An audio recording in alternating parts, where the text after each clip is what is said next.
Hello and welcome to CinemaBurger. I'm Scott Berger and I bring you movie reviews from a different perspective. Since it's July, we're going to be looking at summer blockbusters, and what better franchise to look at than the Fast and the Furious series. From a series that started out from street racing and stealing DVD players has escalated into one of the biggest action franchises of today. So let's see where things all began, and let's look at the Fast and the Furious. What we're going to be looking at specifically is the themes of the movie, how it revolves around the street racing, the characters, how it sets up important relationships with Dominic Toretto and Brian O'Connor, played by Vin Diesel and Paul Walker. The Fast and the Furious has about 3 good action scenes and a couple of street racing scenes. While that's not very big and impressive for today's standards, for back then it was pretty good. The first interesting action scene features a truck carrying DVD players. It's being chased by 3 Honda Civics. Now, one of the impressive stunts is one of the cars drives underneath the trailer in between the front and back wheels because it's about to go into a narrow area. So that's pretty impressive. But it's all still realistic because later on the movies get pretty ridiculous with the action scenes. Now, the next scene sets up a lot of character development. You meet Brian O'Connor, you meet Mia Toretto, you meet Letty and Vince, and you set up all the character dramas and stuff. Paul Walker is interested in Mia, and one of the guys, Vince, doesn't like that, so he's always ragging on Brian O'Connor. So, it's interesting, he gets the tuna every day, and just so he can talk to Mia, so Vince is like, oh, you can go down the street and get a burger, double burger and large fries for $2.95. Now, in 2001, that's kind of dates the movie, because now things are more expensive, obviously. So it's pretty interesting how it feels dated back then. So Brian and Vince get in a fight over Mia, and Mia sends Dominic out to stop him, even though Brian is clearly winning, but she doesn't want Vince to get hurt. Now, this is the first time we see Dominic Toretto, and he's a muscular guy, and he clearly has a lot of commanding prowess in this group. So, because he gets Vince to stop fighting. And, now Brian works for a car shop named Harry's, and Dominic has a lot of influence in the street racing scene because anything that he uses, a lot of people buy, so it helps the sales. So Dominic tells Brian, you work for Harry's? You were just fired. So Brian gets pissed off, but he leaves. So now we get to the first big street racing scene, and they make a big spectacle out of it. You see everyone with their cars in the street, surrounded by their posses and their groups. Now it's interesting how they show the different ethnicities in this scene. They show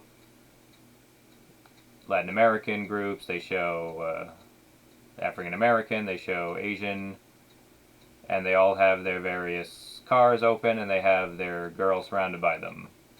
Now, the scenes like this become a staple in the earlier movies, so to show these areas have big street racing crowds. Now, Brian shows up to this street race and he challenges Dominic Toretto to a race. Obviously, Dominic is the best racer in this group because of the respect he's commanding and how everyone looks at him when he talks. Now, in the street race itself, it's a quarter of a mile, which is about 10 seconds. Now, it's funny how it's exaggerated because the scene of the street race itself is a good, 3-4 minutes. But this is the most we're really defying physics and time in terms of the action scenes. Now, anytime a street race happens, it's really cool because the camera zooms in into the car, showing all the pistons and the gears turning, showing how the nitrous oxide starts up, and you really get a sense of how the cars are working during these scenes, and you really feel the intensity of the street race. Now, when the street race is over, someone apparently tipped the cops off, so the cops come and everyone's trying to escape. Now, it's funny how their biggest worry and the biggest threat to the main characters are, I'm going to be arrested for street racing, when later on they could go to jail for stealing gold or stopping terrorists and things like that. So as everyone is trying to escape the cops coming, Dominic escapes with Brian, and when they get to a safe spot, they see a biker gang show up, and it's someone named Johnny Tran. Him and Dominic have a past, and they are rivals when it comes to racing. Johnny says they're in his part of town and they shouldn't be there, and then they look over Brian's car, and they talk about, I'll race you again in race wars, and that's where we will settle the score. Now as they drive away, they blow up his car, so now Brian doesn't have a car, and him and Dominic have to get back. So now it's the next day, and Brian gets pulled over by the cops, and he gets cuffed and taken in. It's revealed now that Brian is an undercover cop. He's been on the case trying to figure out who's been stealing the DVD players and terrorizing the truck drivers on the highway. So he's been undercover trying to infiltrate Dom's crew, and has been interested in media, which could be compromising his position as an undercover cop and blurring his vision. He also feels that he's becoming friends with Dominic Toretto, and because of his friendship, he doesn't want to believe that it's possible Dominic and his crew are the ones stealing the DVD players. It's interesting how they bring in Johnny Tran as another possible culprit for stealing the DVD players. So throughout the rest of the movie, you're not sure, oh, is it Johnny Tran? Is it Dominic Toretto? Who's doing it? Now, the police and the FBI are working together to figure out this case, and the FBI is giving Brian a time limit, so he has to try harder or possibly blow his cover to figure out who's stealing the DVD players. Now, Brian is still trying to keep his cover with Dominic and stuff because he's becoming more and more friends with them, and they trust him. Especially because Dominic revealed why he was in jail, because the cops said that Dominic did 2 years in a maximum security prison for beating a guy with a wrench. Now, apparently Dominic Toretto's father was a Formula circuit racer, and a racer knocked him off the road and killed him, so later on he beat that racer with a wrench and did time for it. Now, when he's explaining this to Brian, he does feel remorse and guilt for it, and he reveals his vulnerability to Brian, which up until now Dominic has been the tough guy, and even though he is showing different emotions throughout the movie, this is when he really gets candid with Brian, and this is really why Brian doesn't think he's stealing the DVD players, or wants to believe that he's not. Now, Vince never trusted Brian from the beginning, even though when Dom let him be part of the crew, he is actually the first one to bring up the fact that Brian might be a cop. And Brian's alibi for sneaking into Dom's garage and other things is he's trying to look under Johnny Tran's racing cars to see what they have, so they have a chance to beat him at race wars. Throughout the movie, Brian dealing with trying to solve the case and risk his friendship being broken with Dominic and the crew. These characters feel real and they have emotions. They're dealing with real life things.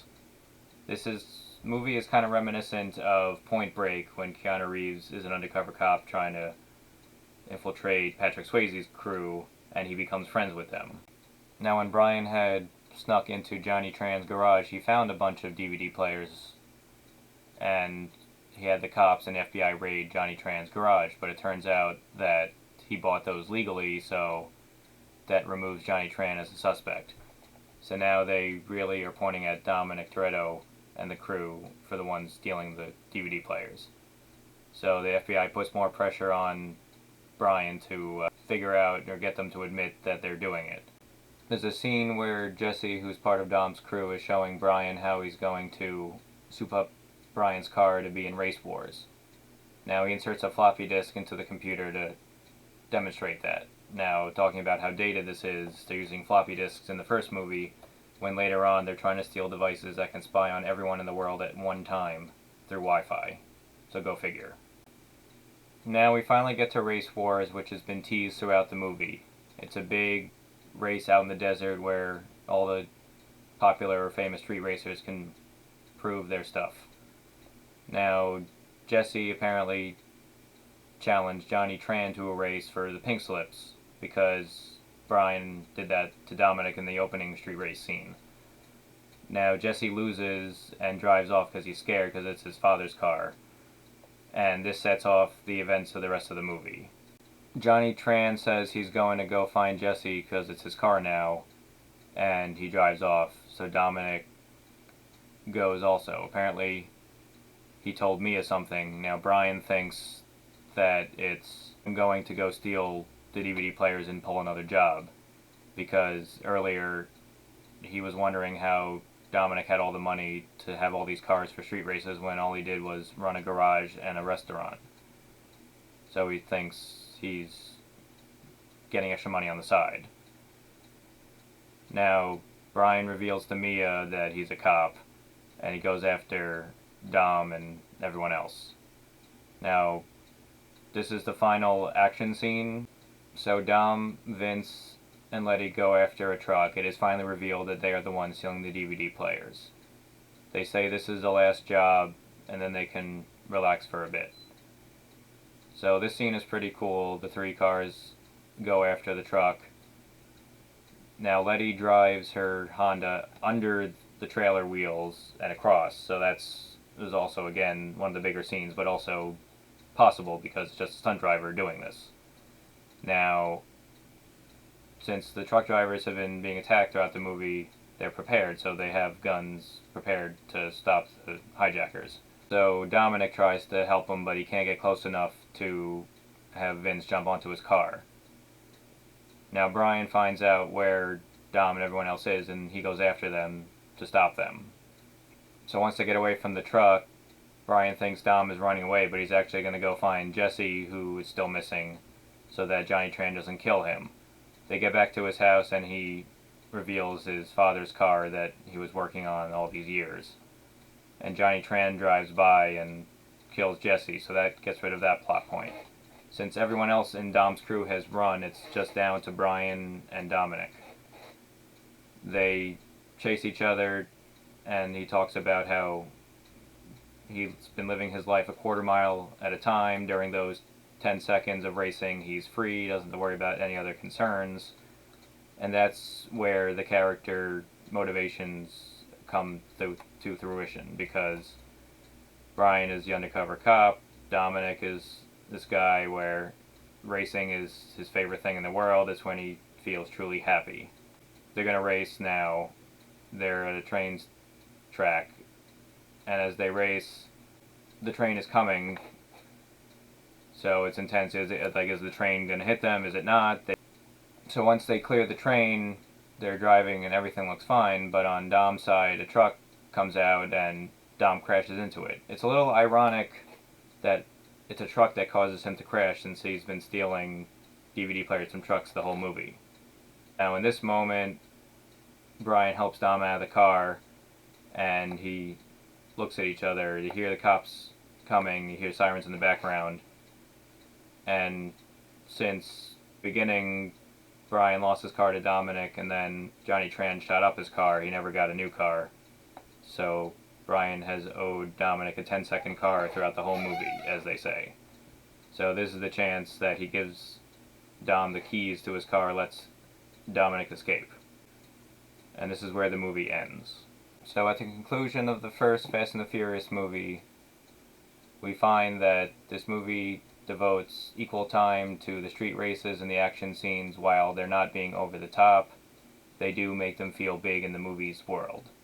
They also give a lot of time to character development, so you really care about Brian O'Connor and Dominic Toretto, and that you see their friendship develop.